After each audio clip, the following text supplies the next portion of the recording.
ওরা আমাকে দেখে ইট পাটকেল ছুঁড়ে মারে, তারপরে আমি একটু পড়ে যাই, পড়ে গেলে তখন লাঠি দিয়ে আমার পায়ে আঘাত করে। বৈষম্য বিরোধী নেতাকর্মীদের উপরে তাদেরকে মারা হয়। মারামারি যখন শুরু হয় তখন যে যার যার মতন পলাচ্ছিল, মানে যে যেমন সরে যাচ্ছিল। আসলে ওদের কাছে অস্ত্র আছে, বৈষম্য বিরোধী ছাত্রদের কাছে একটা লাঠিও না, কিন্তু সেই দিন আসলে কাউকেই কোনো নির্দেশনা দেওয়া হয়নি। পুলিশ সাংবাদিকদের উপরেও হামলা চালিয়েছে এবং এটি নিয়ে আপনি গণমাধ্যমে ফুটেজ দেখবেন। এবং ওই ঘটনাতে আমি ছিলাম একদম প্রত্যক্ষদর্শী এবং আমি সংবাদ সংগ্রহ করেছি। মূলত জুলাই আন্দোলন আসলে শুরু হয়তো আসলে জুলাইয়ের 1 তারিখ থেকেই আসলে মাঠে থাকা হয়েছে এবং আমরা প্রথমত আসলে প্রথম থেকেই আন্দোলন তো আসলে খুব শান্তিপূর্ণভাবে পালন হচ্ছিল। আমরা দেখেছি যে পুলিশও আসলে তাদেরকে যে ধরনের সাপোর্ট দেওয়া যায় সে ধরনের কাজগুলো করেছে। শাহবাগ অবরোধ থেকে শুরু করে সে ধরনের কর্মসূচি পালন হয়েছে। তবে আন্দোলনটা আসলে বৃহৎ আকার ধারণ করে মূলত 15ই জুলাই। সেদিন আসলে মূলত বৈষম্য বিরোধী আন্দোলন যারা করছিলেন তাদের কাছে এক ধরনের অভিযোগ ছিল, যে অভিযোগটি হচ্ছে এইরকম যে তাদের যারা সহযোদ্ধা রয়েছে তাদেরকে মূলত হলে আটকে রাখা হয়েছে। মূলত ছাত্রলীগ আর তৎকালীন যে ক্ষমতাধর ছাত্রলীগের যারা নেতাকর্মী তারা আসলে হলে আটকে রেখেছেন এবং সেই খবর পেয়ে মূলত একটি মিছিল নিয়ে আপনার ঢাকা বিশ্ববিদ্যালয়ের হল পাড়াতে মূলত প্রবেশ করে এবং যখন হল পাড়াতে প্রবেশ করে তখন আসলে ওই মিছিলের সাথে আমিও ছিলাম সংবাদ সংগ্রহের কাজে।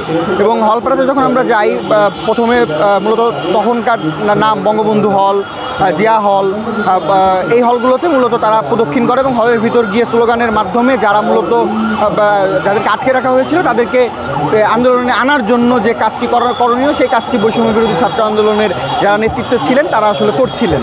এবং সেই দিনই মূলত যে ঘটনাটি ঘটে 15ই জুলাই মূলত বিজয় 71 হলের সামনে যখন কোটা সংস্কারের বিরুদ্ধে যে আন্দোলনকারী যারা অর্থাৎ বৈষম্য বিরোধী আন্দোলনের যারা তারা যখন যায় মূলত তখন ছাত্রলীগের নেতাকর্মীদের সাথে তাদের এক ধরনের কথা কাটাকাটি হয়। পক্ষে মূলত ছাত্রলীগের কর্মীরা তারা স্লোগান দেয়, এইদিকে বৈষম্য বিরোধীরা স্লোগান দেয় এবং স্লোগান দিয়ে দিতে এক পর্যায়ে বিষয়টা উত্তপ্ত হয়ে যায় এবং যারা বৈষম্য বিরোধী নেতা ছিলেন তাদের সাথে কথা বলতে চায় ছাত্রলীগের ওই হলের যারা সাধারণ সম্পাদক বা সভাপতি রয়েছেন তারা কথা বলতে চায়।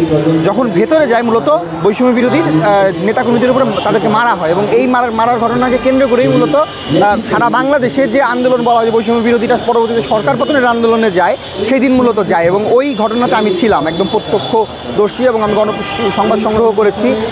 সেই দিন আসলে ওই দুই পক্ষের সাথে যখন হয় তখন মূলত ছাত্রলীগের যারা নেতাকর্মী ছিলেন হল থেকে তারা বের হয়ে আসেন, বের হয়ে তারা আগ্নেয়াস্ত্র দিয়ে গুলি করেন। তারা বিভিন্নভাবে আসলে যে আধিপত্য যে বিস্তার করার যে বিষয়টি সেই বিস্তারটি করার চেষ্টা করেন এবং বৈষম্য বিরোধী আন্দোলনের যারা নেতাকর্মী ছিলেন তাদেরকে আসলে ছত্রভঙ্গ করার চেষ্টাটি করেন এবং সরিয়ে দেওয়ার যে চেষ্টাটি সেটি তারা করেন। এবং তখন আসলে যেটি হয়েছিল যেটি আমার কাছে মনে হয় যে আমার স্মরণীয় একটি অভিজ্ঞতা, সেটা হচ্ছে যে তো সেই দিন যখন আন্দোলনটি হয় তখন মূলত ওই মারামারি যখন শুরু হয় তখন যে যার যার মতন পলাচ্ছিল, মানে যে যেমন সরে যাচ্ছিল। আসলে ওদের কাছে অস্ত্র আছে, বৈষম্য বিরোধী ছাত্রদের কাছে একটা লাঠিও না, ওরা করবেটা কি? তখন আসলে সরে যাওয়ার যে বিষয়টি ওদেরকে আসলে সরে যেতে হয়। তখন মূলত ওই ইন্টারন্যাশনাল হল যেটি রয়েছে ঢাকা ইউনিভার্সিটির ইন্টারন্যাশনাল হলের পেছনের দেয়াল টপকে আসলে গণমাধ্যম কর্মীদের অন্যান্য অনেক গণমাধ্যম কর্মীরা ছিলেন, তাদের সাথে আমাকেও আসতে হয় এবং এসে সেখান থেকে আমি খুব প্রাথমিকভাবে একটু আহত হই। তারপরেও আসলে সংবাদ সংগ্রহের কাজটি করে যাই এবং সেই দিন আসলে দেখা গিয়েছে যে ওই ইয়েটা করার পরেই, মানে যখন বৈষম্য বিরোধীদেরকে সরিয়ে দেওয়া হয় তারপর থেকেই মূলত ছাত্রলীগটা তাদের যে আধিপত্য বিস্তারটা সেই বিস্তারটি তারা ইউনিভার্সিটিতে করে। আরেকটি মজার বিষয় হচ্ছে শুধুমাত্র যে ঢাকা ইউনিভার্সিটির শিক্ষার্থী ছাত্রলীগের কর্মী ছিল এমনটি না, কিন্তু আশেপাশের জায়গা থেকে বিভিন্ন রকমের লোকজন চলে আসে যারা ছাত্রীদেরকে ছাত্রলীগ বলে দাবি করতে শুরু করে এবং করে তারা আসলে ওই যারা বৈষম্য বিরোধী আন্দোলন করছেন তাদেরকে সরিয়ে দেওয়ার জন্য যে বিষয়টি করা হয়। তারপর তো ইউনিভার্সিটি বন্ধ করে দেওয়া হয় এবং সারা বাংলাদেশে এই আন্দোলনটি, এই ঘটনার সূত্রপাত ধরে সারা বাংলাদেশে আন্দোলনটি তীব্রতর হয়ে যায় এবং তারপরে মূলত কফিন মিছিল হয় সম্ভবত 17ই জুলাই। সাদিস আলম, হাসান আবদুল্লাহ সহ যারা বৈষম্য বিরোধী আন্দোলনের সমন্বয়ক ছিলেন তাদের নেতৃত্বে কফিন মিছিল হয় ঢাকা ইউনিভার্সিটিতে। ইউনিভার্সিটিতে শিক্ষার্থীরা থাকতে পারবে না, মিছিল মিটিং করতে পারবে না, এটার নিষেধাজ্ঞা সত্ত্বেও কিন্তু তারা তাদের ঝুঁকি নিয়ে তারা আসলে এটি করেছিলেন এবং সেই কফিন মিছিলের মধ্যেও পুলিশ এবং যারা মূলত বাহিনী ছিলেন তারা আসলে সাউন্ড গ্রেনেড টিয়ার শেল নিক্ষেপ করেন, সেখানেও অনেক আহত হয়, সেখানে আমরা গণমাধ্যম কর্মীরাও আহত। এবং সাধারণত যেটা হয়, পুলিশের সাথে আমাদের এক ধরনের সখ্যতা থাকে। মূলত আমরা যখন মিছিল কাভার করতে যাই, পুলিশ আমাদেরকে যখন অ্যাটাকে যাবে তখন বলে বা তারাও এক ধরনের নির্দেশনা দেয়, কিন্তু সেই দিন আসলে কাউকেই কোনো নির্দেশনা দেওয়া হয়নি। পুলিশ সাংবাদিকদের উপরেও হামলা চালিয়েছে এবং এই দিনও আপনি গণমাধ্যমে ফুটেজ দেখবেন, বিভিন্ন ফুটেজ আছে যে গণমাধ্যম কর্মীদের উপরে অতর্কিতভাবে হামলা চালিয়েছে পুলিশ। তো এই ধরনের বিষয়গুলো কিন্তু ঘটেছে। এবং তার পরবর্তীতে মূলত 18 জুলাই যেদিন আন্দোলনটি কোটা সংস্কার আন্দোলনটি তীব্রতর ধারণ করে, সারা দেশে মূলত বিভিন্ন বিশ্ববিদ্যালয় থেকে বের হয়ে আসে শিক্ষার্থীরা। বেসরকারি বিশ্ববিদ্যালয়ের এক ধরনের ভূমিকা ছিল, বেসরকারি বিশ্ববিদ্যালয়ের শিক্ষার্থীরা বের হয়ে সড়কে অবরোধ করে, সড়কে অবস্থান করে। সেদিন মূলত পুলিশের সাথে বা ছাত্রলীগের নেতাকর্মীদের সাথে যে ধাওয়া পাল্টা ধাওয়ার ঘটনাগুলো ঘটে, তখন মূলত আমি ছিলাম হচ্ছে আসাদ গেটে। তখন হচ্ছে আমি সংবাদ সংগ্রহের জন্য একদম সামনে চলে যাই, মূলত বৈষম্য বিরোধী আন্দোলনের পাশে ছিলাম, তখন ওইখান থেকে ছাত্রলীগের পাশে আছে। এবং যখন এই দিকে আসি তখন ওরা আমাকে দেখে ইট পাটকেল ছুঁড়ে মারে।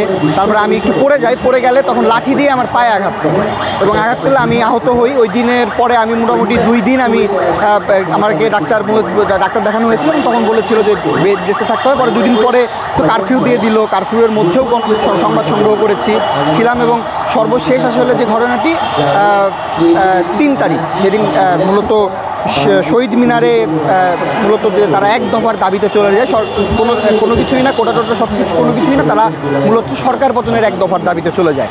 এবং সেই ঘোষণার পর থেকেই কিন্তু আসলে বলা চলে যে সারা দেশে সাধারণ মানুষও ফুলে ফেঁপে ওঠে, এবং সাধারণ মানুষ তাদের যে ক্ষোভ, সেই ক্ষোভের বহিঃপ্রকাশ তারা দেখা যেত 5 আগস্ট। সেই দিন আসলে তৎকালীন সরকার, আওয়ামী লীগ সরকারের প্রধান শেখ হাসিনা তিনি মূলত পদত্যাগ করতে বাধ্য হন এবং তিনি দেশ ত্যাগ করেন। এবং সেই দিন আসলে যে অভিজ্ঞতাটি, সেটি আসলে খুব এক ধরনের বিষয় ছিল। যেদিন হচ্ছে যে সাধারণ মানুষের যে উচ্ছ্বাস, যে সাধারণ মানুষ যে মানে নিজেদের মনের ভাষা, নিজেদের যে ভাষা, সেই ভাষার যে বহিঃপ্রকাশ, সেটি আসলে দেখেছি। এবং তাদের আসলে যে ক্ষোভ, সেই ক্ষোভের জায়গাটি কিন্তু গণভবন পরিণত হয়েছিল। আপনি দেখেছেন যে প্রধানমন্ত্রীর যে কার্যালয় তৎকালীন, এখন বর্তমানে প্রধান উপদেষ্টার কার্যালয়, সেই কার্যালয় তেজগাঁওয়ে, সেই কার্যালয় ক্ষোভের মধ্যে পড়ে, এই ধরনের মধ্যে কিন্তু পড়ে। এবং সাধারণ মানুষ বিজয় উদযাপন করতে শুরু করে, বলা হয় নতুন বাংলাদেশের কথা বলা হচ্ছে, নতুন বন্দোবস্তের কথা বলা হচ্ছে, সেইগুলো কিন্তু আসলে চলে।